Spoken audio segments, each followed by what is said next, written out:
स्वागत है आप सबका हमारे YouTube चैनल इन्फिनिटी स्टडी में। मैं अजय पांडे।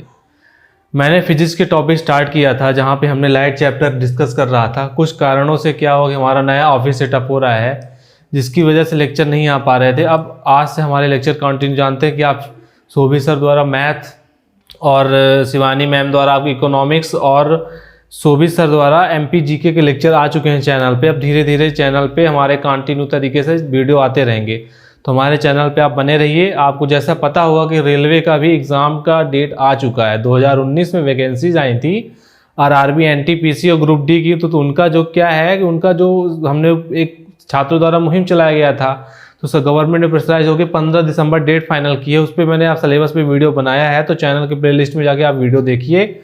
आइए स्टार्ट करते हैं अपना टॉपिक। क्या लाइट के बारे में हम क्या पढ़ रहे थे? स्कैटरिंग ऑफ लाइट क्या होती है, मतलब इसको अपन क्या बोलते हैं? प्रकाश का प्रकीर्णन। प्रकाश का प्रकीर्णन क्या होता है? देखिए, जब कोई प्रकाश ऐसे माध्यम में गमन करता है या ऐसे माध्यम से होकर गुजरता है जहां पे अत्यंत छोटे छोटे सूक्ष्म कण, धूल जैसे कण मौजूद होते हैं, तो प्रकाश का प्रकीर्णन हो जाता है। मतलब प्रकाश चारों दिशाओं में फैल जाता है। उसी घटना को क्या बोलते हैं? प्रकाश का प्रकीर्णन बोला जाता है, स्कैटरिंग ऑफ लाइट बोला जाता है। ठीक है, तो क्या होता है कि प्रकाश ऐसे माध्यम में गमन करता है या ऐसे माध्यम से गुजरता है जहां पे अत्यंत छोटे छोटे कण होते हैं, वहां पे प्रकाश चारों दिशाओं में फैल जाता है। उसी को अपन क्या बोलते हैं? प्रकाश का प्रकीर्णन बोला जाता है। ये था इसका डिफिनीशन। एग्जाम्पल कौन कौन से होते हैं? एग्जाम्पल देखिएगा। एग्जाम्पल जो होता है, पहला तो आकाश का रंग नीला। आकाश का रंग नीला जिसे अपन क्या बोलते हैं? स्काई ब्लू बोलेंगे। स्काई ब्लू होता है। दूसरा, सूर्योदय व सूर्यास्त के समय सूर्य का लाल होना। सूर्यास्त के समय सूर्य का लाल होना। खतरे का निशान लाल कलर में होना। खतरे का निशान लाल रंग में होना। और पानी का कलर नीला होना। ठीक है, ये सब एग्जाम्पल हैं किसके? Scattering of light. एग्जाम में रेलवे का जो एग्जाम हुआ था अभी, ग्रुप डी का एग्जाम 2018 में हुआ था, उसमें क्वेश्चन डायरेक्ट पूछ लिया गया था, आकाश का रंग नीला होना। आकाश का रंग नीला होना किसका एग्जाम्पल है? जो आकाश का रंग नीला होता है वो किसका एग्जाम्पल है? तो आप याद रखिएगा, जो आकाश का रंग नीला होना स्कैटरिंग ऑफ लाइट, प्रकाश के प्रकीर्णन का एग्जाम्पल होता है। देखिए, आकाश का रंग नीला कैसे होता है, मैं आपको समझा दूं। हमारे जो 7 प्राथमिक कलर होते हैं, मैं आपको बता दूं कि जो हमारे 7 प्राथमिक कलर होते हैं वो होते हैं कौन कौन से? पहला तो वायलेट, दूसरा होता है इंडिगो, तीसरा होता है ब्लू, फिर होता है G फॉर ग्रीन, फिर होता है येलो, फिर होता है ऑरेंज, फिर होता है रेड। देखिए, ऑरेंज, देखिए रेड। एक चीज याद रखिएगा, जो प्रकाश का प्रकीर्णन होता है वो वायलेट कलर, जो हमारा बैगनी कलर होता है, इसे हिंदी में बैगनी बोलेंगे, इसको जामुनी बोलेंगे, इसको नीला बोलेंगे, इसको हरा बोलेंगे, इसको पीला, इसको नारंगी और इसे बोलेंगे लाल। देखिए, याद रखिएगा, जो वायलेट कलर होता है इसका प्रकीर्णन सबसे ज्यादा होता है। जो वायलेट कलर होता है इसका प्रकीर्णन सबसे ज्यादा होता है और इसका सबसे कम होता है। याद रखिएगा ये चीजें। इसका जो प्रकीर्णन होता है सबसे ज्यादा होता है, रेड कलर का प्रकीर्णन सबसे कम होता है। ऐसा क्यों होता है? ऐसा इसलिए होता है कि देखिए, जो वायलेट कलर है उसकी जो वेवलेंथ होती है वो सबसे कम होती है, इसलिए इसका प्रकीर्णन सबसे ज्यादा होता है। जो रेड कलर है इसकी जो वेवलेंथ होती है सबसे ज्यादा होती है। इसकी जो वेवलेंथ होती है रेड कलर की, वो लगभग होती है, इसकी जो वेवलेंथ लैम्डा होगी वो होगी 6800 एंगस्ट्रॉन से 6400 एंगस्ट्रॉन तक। ये सबसे ज़्यादा इसकी वेवलेंथ होती है, ठीक है। जो लैम्डा होता है इसकी सबसे ज़्यादा होती है, तो इसके कारण इसका प्रकीर्णन सबसे कम होता है, इसका प्रकीर्णन सबसे ज़्यादा होता है। तो हम कहाँ थे, देखिए मैं बता रहा था कि आकाश का रंग नीला क्यों दिखाई देता है, ठीक है। देखिए आकाश का रंग नीला इसलिए दिखाई देता है कि जब आकाश से किरणें चलती हैं प्रकाश में, जब प्रकाश की किरणें आकाश से चलती हैं तो दिन के समय क्या होता है, दिन के समय जब किरणें चलती हैं तो क्या होता है कि सभी किरणों का प्रकीर्णन हो जाता है, लेकिन जो ये वायलेट का, इंडिगो का और ब्लू कलर का, बैगनी, जामुनी और नीले कलर का प्रकीर्णन सबसे ज्यादा होता है।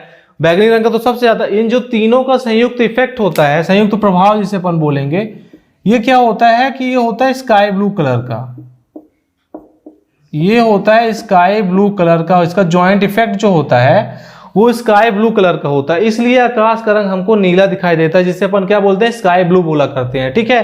तो देखिए जो वायलेट कलर है, इंडिगो कलर है, ब्लू कलर का है, इसका प्रकीर्णन सबसे ज्यादा होता है, जिसके कारण दिन के समय में इनका जो तीनों का संयुक्त प्रभाव, ज्वाइंट इफेक्ट होता है, वो स्काई ब्लू कलर में दिखाई देता है, इसलिए हम इसको क्या बोलते हैं, आकाश का रंग नीला दिखाई देता है। इसी प्रकार दोपहर के समय आप देखेंगे तो सूर्य की दूरी जो होती है वो कम होती है, इसके कारण क्या होता है कि सभी का जो इफेक्ट होता है, सभी का इफेक्ट, संयुक्त प्रभाव क्या हो जाता है, व्हाइट कलर में होता है, इसलिए दोपहर के समय आकाश का रंग नीला, क्या कहते हैं, दोपहर के समय आप देखेंगे जब धूप रहती है तो व्हाइट कलर का दिखाई देता है, ठीक है। अगर सपोज दैट अगर अंतरिक्ष में आकाश का रंग क्या होता है, क्वेश्चन पूछा जाता है कि अंतरिक्ष में आकाश का रंग कैसा होता है, तो याद रखिएगा अंतरिक्ष में आकाश का रंग ब्लैक दिखाई देता है, क्योंकि वहां पे वायुमंडल नहीं होता है, इसलिए कोई प्रकीर्णन हो ही नहीं पाता है, ठीक है, क्योंकि मीडियम चाहिए ही होता है प्रकीर्णन के लिए, ठीक है। ये था हमारा क्या, आकाश का रंग नीला हो गया। पहले दूसरा क्या, सूर्योदय या सूर्यास्त के समय सूर्य का लाल क्यों होता है, क्या होता है, देखिए सूर्योदय या सूर्यास्त समय जो प्रकाश की किरणें चलती हैं उनको बहुत अधिक दूरी तय करनी पड़ती है,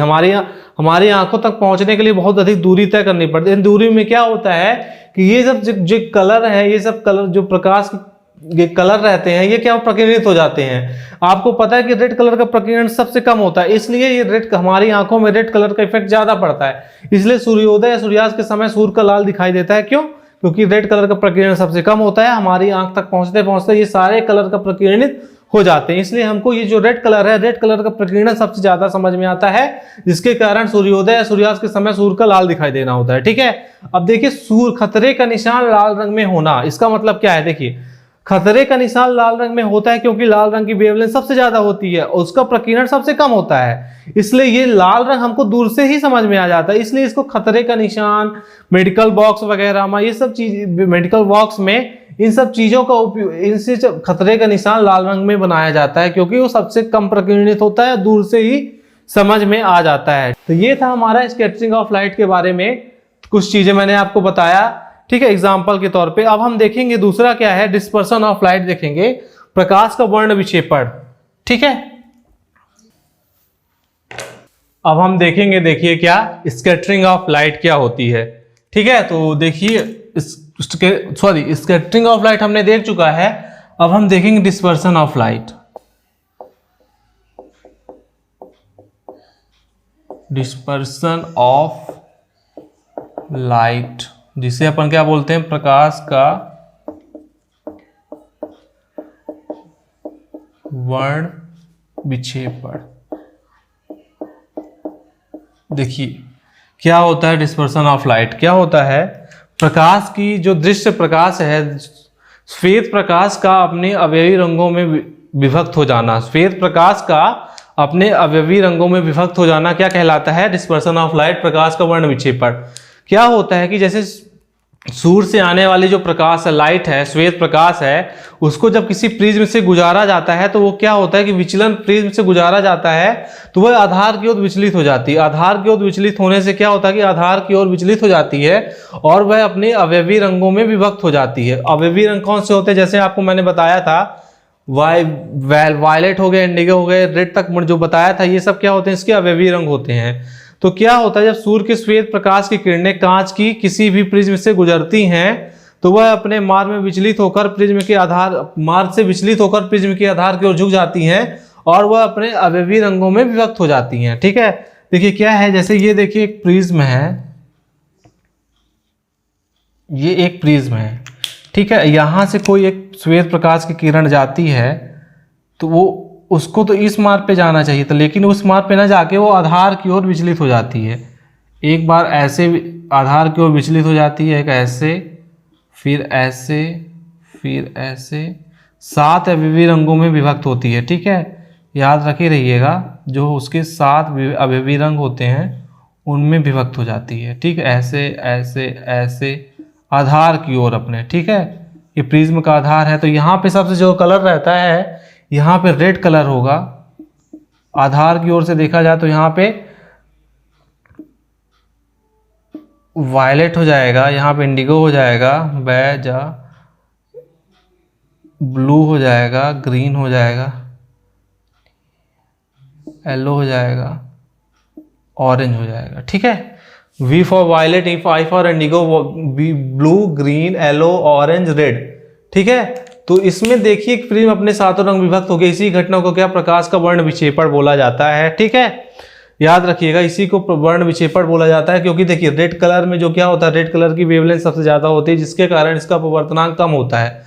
जितना अधिक अपवर्तनांक कम होता है वो मार्ग से विचलित कम होती है, इसलिए रेड कलर जो होता है वो कम विचलित होता है। और जो जामुनी बैगनी कलर होता है, वायलेट कलर जो होता है वो उसका सबसे ज्यादा विचलित होता है, क्योंकि इसकी वेवलेंथ कम होती है, तो इसका जो अपवर्तनांक होता है वो बहुत ज्यादा होता है, इसके कारण ये सबसे ज्यादा विचलित होती है। ये पूछ लिया जाता है कि प्रकाश के वर्ण विक्षेपण में कौन सा कलर सबसे ज्यादा विचलित होता है, कौन सा कलर सबसे कम विचलित होता है, तो रेड कलर सबसे कम विचलित होता है, और जो वायलेट कलर है, जामुनी कलर है, सॉरी बैगनी कलर है, बैगनी कलर सबसे ज्यादा विचलित होता है, ठीक है। ये था हमारा क्या, प्रकाश का वर्ण विक्षेपण, ठीक है। इससे याद रखिए कितना ही पूछा जाता है वर्ण विक्षेपण से।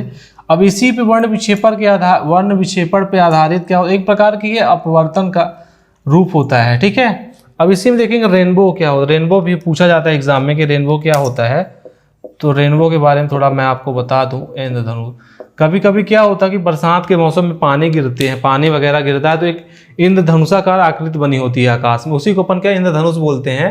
इंद्रधनुष कुछ नहीं होता है, जल की बूंदों से क्या होता है, प्रकाश के किरणों के अपवर्तन से क्या विचलित हो जाती हैं। जल की बूंदों द्वारा प्रकाश के अपवर्तन से एक बड़े प्रकार का विचलित होने से वर्ण विक्षेपण हो जाता है। इस जो जल की बूंदें हैं वो एक प्रकार के प्रिज्म का कार्य करती है, जिसके कारण इंद्रधनुष बनता है, वो भी अपने 7 अवयवी रंगों में विभक्त हो जाता है। जो इंद्रधनुष होता है वो 2 प्रकार का होता है। पहला जो होता है वो होता है प्राइमरी रेनबो,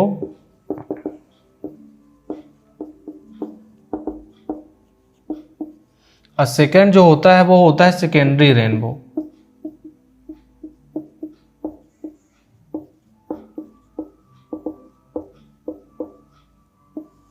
ठीक है, जो प्राइमरी रेनबो होता है इसमें क्या होता है कि 2 बार अपवर्तन होता है और वह 1 बार पूर्ण आंतरिक परावर्तन।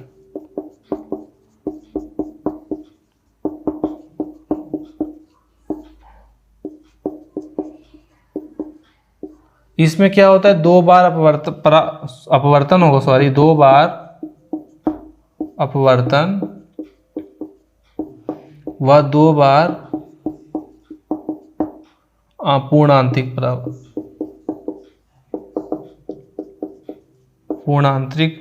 परावर्तन। ठीक है, देखिए जो रेनबो होता है इसमें क्या है, मैंने आपको बताया कि 2 बार अपवर्तन होता है तथा 2 बार पूर्ण आंतरिक परावर्तन सेकेंडरी रेनबो में होता है।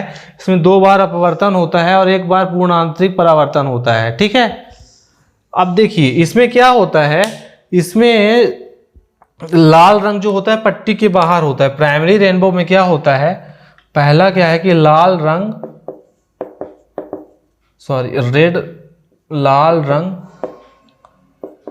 पट्टी के बाहर,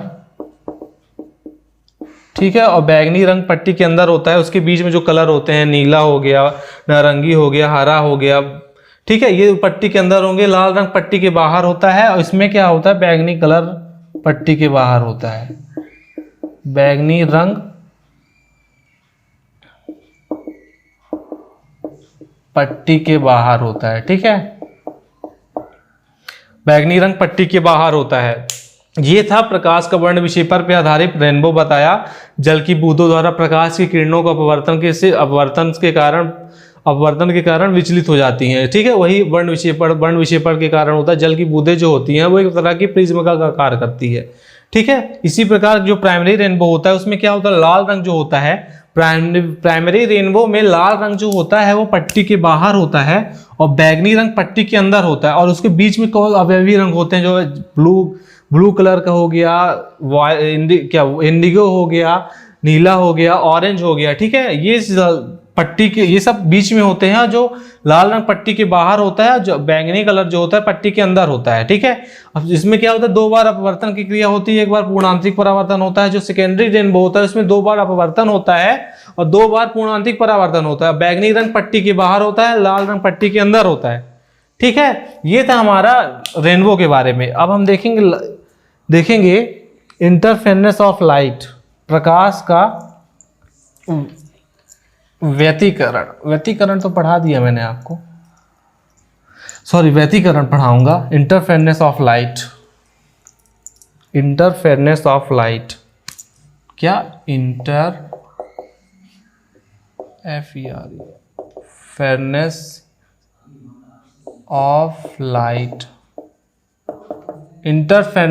लाइट, देखिए क्या होता है, प्रकाश का व्यतिकरण, हिंदी में से बोलेंगे प्रकाश का व्यतिकरण।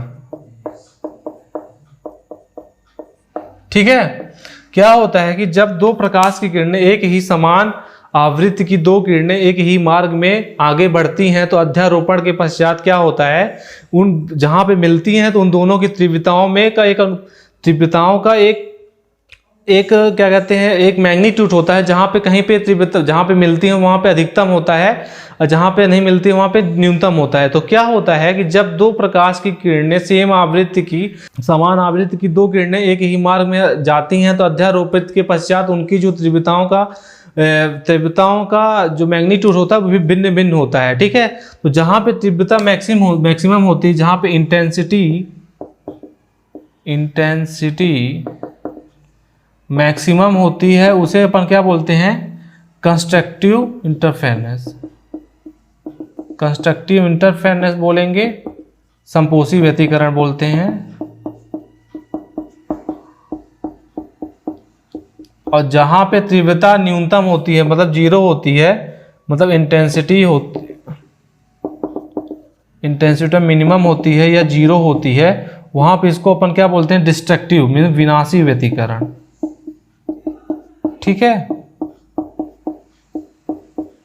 क्या होता है, देखिए जब किसी एक ही आवृत्ति की 2 तरंगे जब एक ही आवृत्ति की 2 तरंगे किसी माध्यम में एक ही दिशा में चलती हैं तो उनके अध्यारोपण से माध्यम से विभिन्न बिंदुओं पर परिणामी तीव्रता बहुत अलग अलग होती है। जिस बिंदु पर परिणामी तीव्रता मैक्सिमम होती है, क्योंकि जो तीव्रता होती है आयाम के वर्ग के अनुपाती होती है, तो एक आयाम ज्यादा होगा तो तीव्रता भी ज्यादा होगी।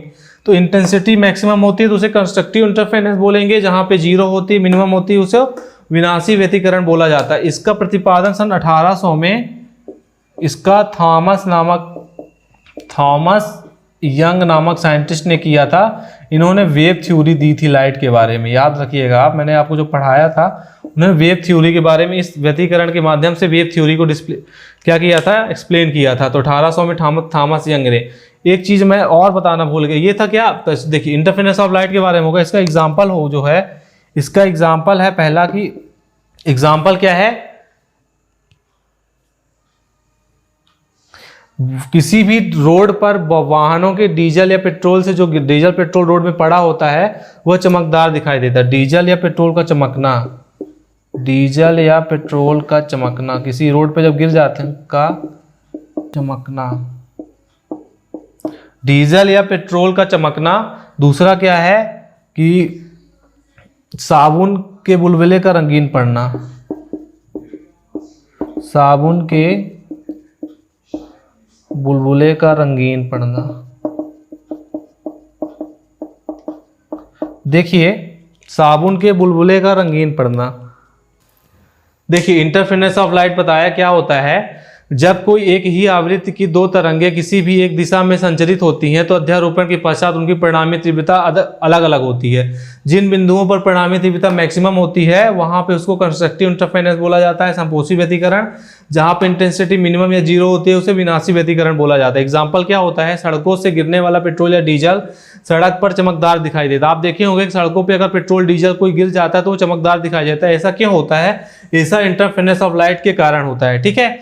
साबुन या बुलबुले का रंगीन पड़ना, साबुन जब बुलबुले का रंगीन पड़ जाना क्यों होता है? ये भी इंटरफेरेंस ऑफ लाइट के बारे में, लाइट के कारण होता है। थॉमस यंग ने वेव थ्योरी दी थी और उन्होंने ही व्यतिकरण का सिद्धांत दिया था। एक चीज मैं बताना आपको भूल गया, जो स्कैटरिंग ऑफ लाइट है, प्रकाश के प्रकीर्णन के बारे में 1930 में, स्कैटरिंग ऑफ लाइट के बारे में